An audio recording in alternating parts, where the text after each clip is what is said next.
Have you ever imagined leading an army across snow-capped mountains, elephants crashing through the mist, every footstep echoing with the promise of glory?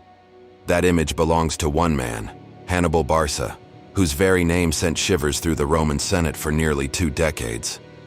Today, we're traveling back more than 2,000 years to follow his footsteps from the sun-baked streets of Carthage, through the rugged passes of the Alps, onto the blood-soaked battlefields of Italy, and finally into the shadowy courts of exile where his legend only grew. Settle in.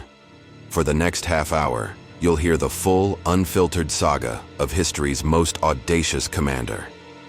Hannibal was born in 247 BC, when Carthage still licked its wounds from losing the First Punic War. His father, Hannibal Barca, vowed that the humiliation would never stand. Family lore says the young boy was led to the altar of Baal and sworn, hand on the sacred flame, to hate Rome for the rest of his life. Whether the tale is literal or poetic, it captured Hannibal's destiny. Every lesson he learned, every mile he marched, pointed toward one unbreakable goal: undermine Rome's power or die trying. Carthage's hopes of revival rested on expanding in Iberia, modern Spain, rich in silver, manpower, and strategic ports. Hamilcar drove deep into the peninsula, but when he fell in battle, the torch passed first to Hasdrubal the Fair, and then, at just 26, to Hannibal himself. He was equal parts charismatic statesman and ruthless field officer, forging alliances with some tribes, crushing others, and founding the well-fortified city of Carthaginian, today's Cartagena, as his Mediterranean headquarters. In 3 short years, he commanded perhaps the most cosmopolitan army the ancient world had ever seen.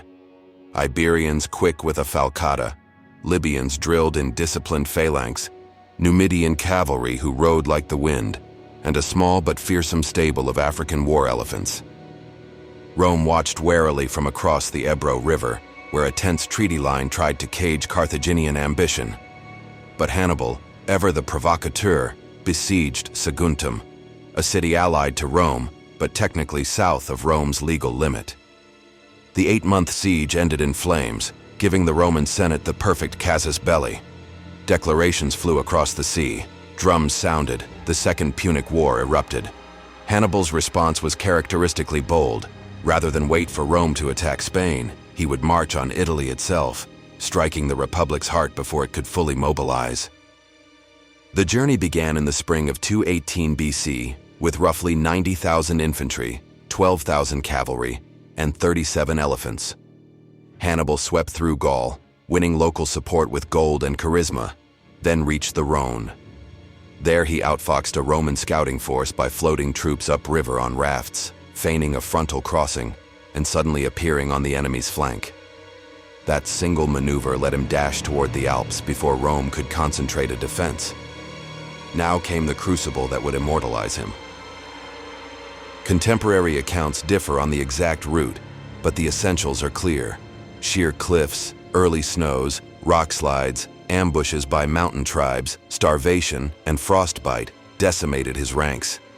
Yet each morning the Punic general walked the line, speaking in a dozen tongues, reminding his soldiers that beyond those peaks lay lush Italian plains and unguarded Roman wealth. When morale flagged, he pointed to the horizon and declared, "There is Rome and victory." Nearly half his men, and most elephants, perished in the crossing, but those who survived emerged hardened into a single purpose: destroy the republic that called itself eternal. The Romans reeled when Hannibal descended into the Po Valley. Consul Tiberius Sempronius Longus rushed north with newly levied legions, certain sheer numbers would prevail. At the icy Trebia River, Hannibal baited him into a dawn attack by sending Numidian horsemen to harass the Roman camp. As the legionaries forded the chest-deep water, chilled and disorganized, hidden Carthaginian infantry rose from reeds along the banks, while cavalry enveloped their flanks. What began as confidence became a massacre. 30,000 Romans fell or scattered, and the myth of Roman invincibility cracked.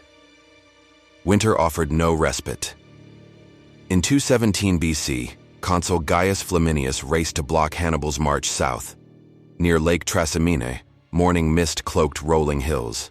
Hannibal hid heavy infantry along ridges, slotted slingers in olive groves, and posted cavalry at the exit of a narrow lakeside path. Flaminius charged into what seemed empty terrain. Horns blared, the trap snapped shut, and an entire Roman army was swallowed in 3 hours. Livy records that bodies choked the shallows, horses trampled the desperate, and survivors stumbled blindly into forests from which few returned. Panic gripped Rome. The Senate appointed Quintus Fabius Maximus dictator, and he adopted a shocking strategy: refuse battle. Fabius shadowed Hannibal like a persistent ghost, burning crops, blocking resupply, cutting scouts, but never risking open engagement. Senators cursed his timidity, citizens mocked him as cunctator, the delayer, but his war of attrition slowed Carthaginian momentum. Supplies dwindled, local Italian allies wavered, and for the first time Hannibal's aura of inevitability dimmed. Then came Cannae, August 216 BC, where Hannibal unleashed the ultimate demonstration of tactical genius. Facing perhaps 75,000 Romans, he arrayed his Gauls and Spaniards in a convex crescent with elite Africans on either wing. As the Roman mass pushed forward, the center gradually yielded, drawing legions inward like a tide.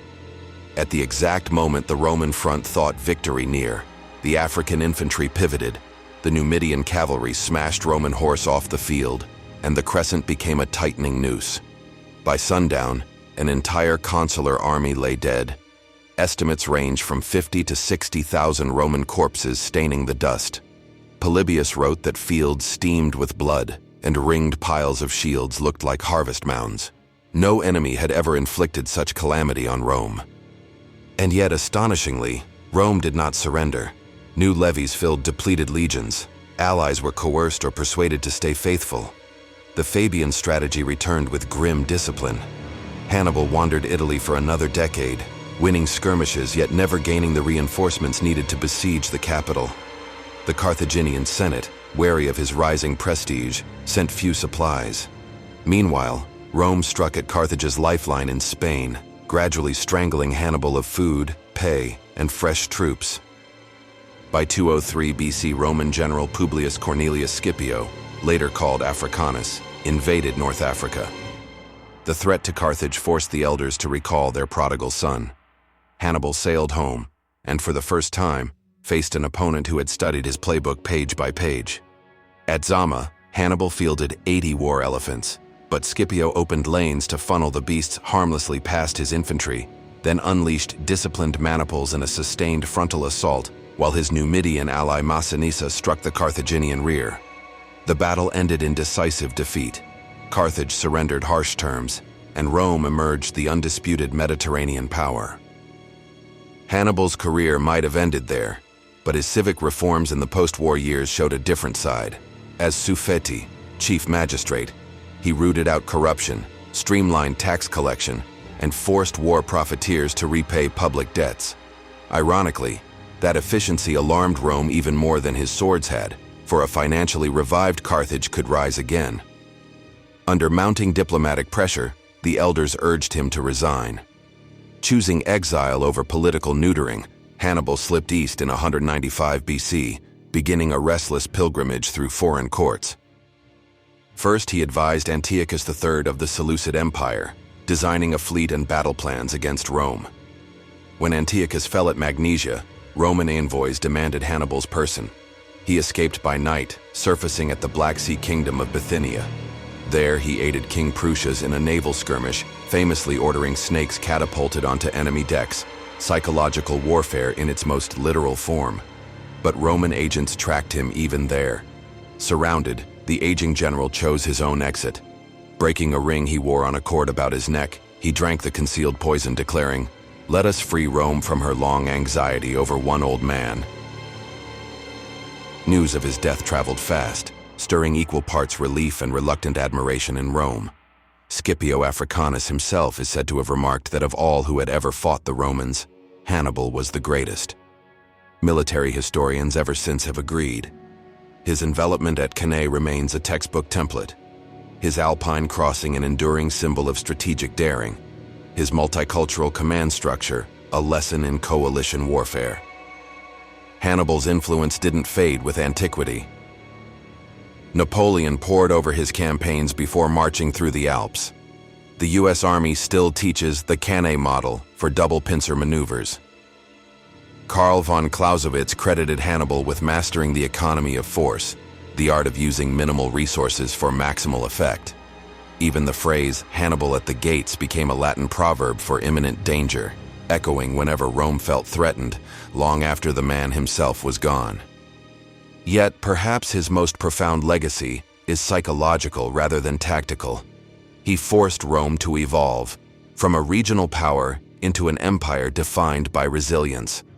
The Roman road system, the professional standing army, the sophisticated supply logistics, all accelerated because a young Carthaginian dared to challenge them on their own soil.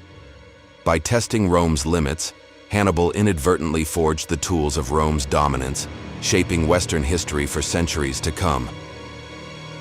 Imagine for a moment the alternate paths. What if Carthage had sent reinforcements after Cannae? What if Hannibal had marched on a starving, panicked Rome before Fabius's strategy set in? What if Scipio had fallen in Spain and never crossed to Africa? History pivots on the thinnest of balances, and in the Second Punic War we see the scales teeter more dramatically than at almost any other time in the ancient world. As we close our journey, remember the boy who swore eternal hostility, the commander who bridged continents with elephants, the exile who preferred death to Roman chains. Hannibal Barca defied geography, defied odds, and for a shining decade forced the greatest republic on earth to fight for its life. His bones may have long turned to dust, but his strategies live each time tacticians gather around a map. If this deep dive into Hannibal's life has sparked your own hunger for history, make sure to like this video, subscribe, and ring the bell so you don't miss our next expedition into the past. Drop a comment telling us which ancient figure you'd like featured next, and share the story of Hannibal with a friend who still believes elephants can't climb mountains. Until we meet again, keep exploring, keep questioning, and never underestimate the power of one visionary leader to change the world. Subscribe for more interesting stories.